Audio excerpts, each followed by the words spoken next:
À l'approche des élections de 2020 en Côte d'Ivoire, nous avons fait un constat qu'on a décidé de partager avec vous. Que veut l'opposition ivoirienne et quel est l'avenir politique des partis politiques ivoiriens? Voilà des partis politiques. Les plus en vue, le PDCI, le FPI, le RHDP, ils sont au pouvoir, on ne parle pas d'eux. Bon, les autres partis politiques qui composent aujourd'hui l'opposition. Au départ, ils ont boycotté, ils ont fait table rase sur tout ce qui est processus des institutions qui vont régir les élections d'octobre 2020. Ils ont tout fait. M. Ouattara dit non. La composition de la commission électorale indépendante telle que lui, il a conçue et qu'il a fait valider par la communauté internationale, c'est avec cette commission-là qu'il va aller aux élections. Nous sommes bientôt en février, c'est-à-dire dans 9 mois, nous allons partir à des élections. C'est les catholiques, les religieux, qui veulent faire une marche pour dire à M. Ouattara d'ouvrir un peu les vannes. Entre-temps, que font les partis politiques? J'en connais qui ont fait de leur village ou bien de leur ville un lieu de pèlerinage politique. Quiconque veut se donner de la redondance est obligé d'aller s'incliner devant le monarque pour avoir son onction. Tout ça, c'est bien beau.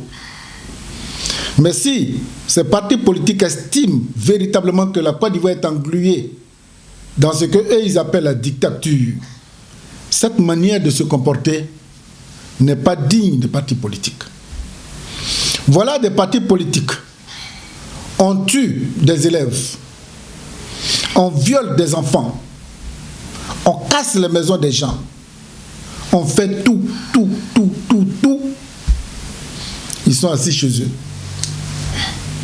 Comme ça ne touche pas directement leurs enfants ou leurs fils, ils sont assis chez eux. Alors, est-ce que cette opposition n'est-elle pas dans une gourmandise qui ne dit pas son nom?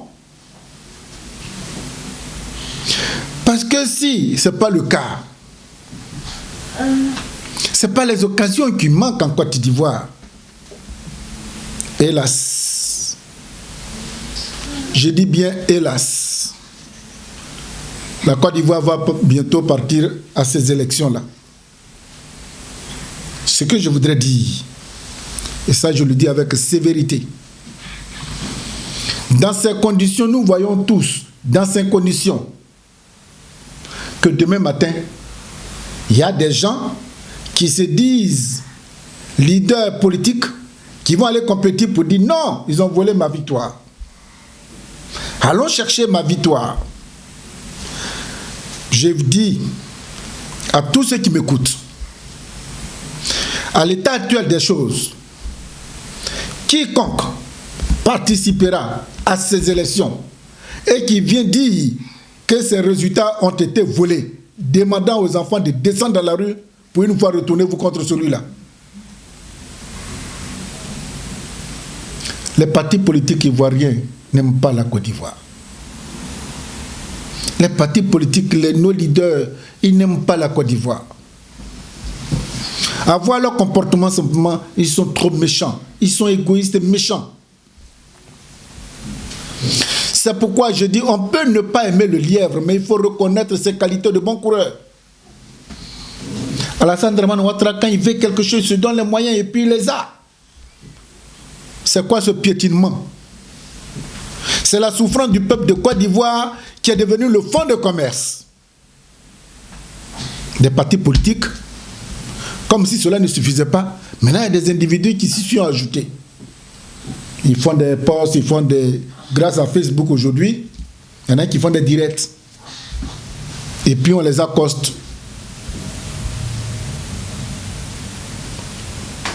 Opposition, ce n'est pas dans une tourmente que vous êtes. Vous êtes dans un système qu'on appelle le mangeoire. Mangeoire.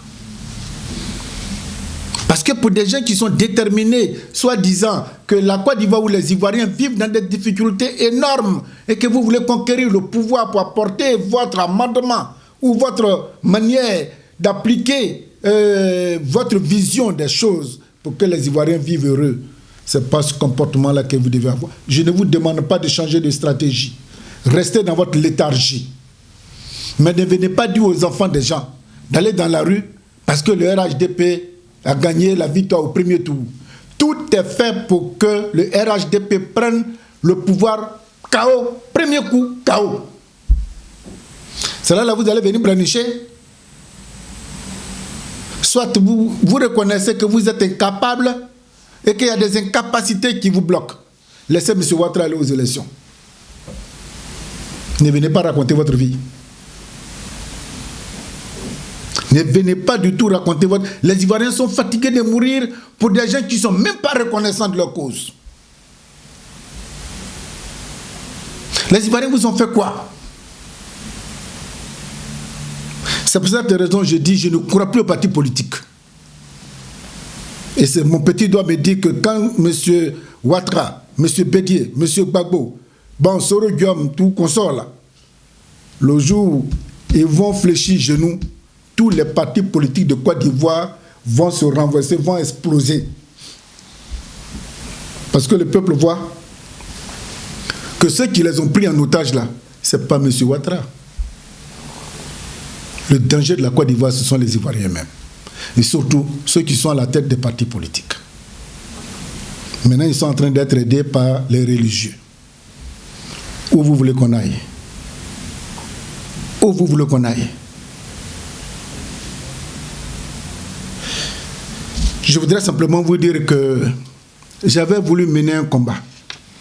Le combat, j'ai compris que lorsqu'on le mène tel que nous avons souhaité, on s'est fait des ennemis pour rien. On s'est fait des ennemis pour rien. Ceux qui ont les chapelles, les mosquées, les églises, les laïcs, remuez ce que vous pouvez remuer. Que cette année-là, cette élection d'octobre 2020, aucune mouche ne tombe pour faire plaisir à quiconque. Si vraiment on arrive à cela, parce que la peur qui s'empare des Ivoiriens, le bruit qui nous parvient là, comme si une élection en Côte d'Ivoire est source de guerre. Il y en a qui appellent matin, midi, soir, oui, monsieur Etienne, pour venir en France, là, qu'est-ce qu'il faut? Bon, je vais venir mettre mes enfants à l'abri. Tu vas venir ici. Entre-temps, moi-même qui suis ici, là, je vais rentrer en Côte d'Ivoire. Si vous n'êtes pas capable, laissez les gens nous gouverner comme ils veulent. Et puis nous, on va se mettre à la queue leu-leu. Pour faire allégeance. Quitte à un jour qu'un messie vienne de quelque part pour dire, bon, voilà ce que je veux pour la Côte d'Ivoire, pour que nous tous nous le souvions, pour le bonheur des Ivoiriens, comme Houphouët-Boigny l'a fait en son temps, que jusque-là, personne n'est capable de gouverner pour tous les Ivoiriens si ce n'est pas pour une minorité d'Ivoiriens. C'est dans cette douleur, je voudrais quand même que chacun réfléchisse. Quiconque aime la Côte d'Ivoire, qu'il épargne cette mort aux Ivoiriens en octobre 2020. Dans tous les cas, nous n'allons pas baisser la garde. Nous allons suivre tout ça de très près, mais éviter, parti politique, éviter de sacrifier les enfants des gens, rien que pour votre bonheur, égoïste et méchant. Que le pays, la Côte d'Ivoire que j'aime tant qui est mon pays, ce Dieu que tout le monde prie là, pour une fois, il faut qu'il entende raison et qu'il épargne la Côte d'Ivoire de tous ces morts inutiles qui se profilent à l'horizon, et que ces peurs, ces craintes, ces doutes qui font que les Ivoiriens ne dorment pas, que Dieu inspire ces hommes politiques qui ont pris la Côte d'Ivoire en otage, et qu'on ne peut pas aimer des gens et puis chaque fois leur donner la crainte et la peur. J'aime mon pays, aimez la Côte d'Ivoire. Si vous aimez véritablement la Côte d'Ivoire, il y a certaines choses qu'on ne pourra vraiment pas faire. Moi j'aime mon pays, c'est pourquoi je vous parle. Appliquez s'il vous plaît. On n'emporte pas au paradis toute une richesse matérielle. Tel que nous sommes venus, nous retournerons poussière. Si vous n'avez pas compris ça, et que vous voulez anticiper la mort des autres, pour enrichir votre ventre, tôt ou tard, chacun ira au cimetière. Au revoir.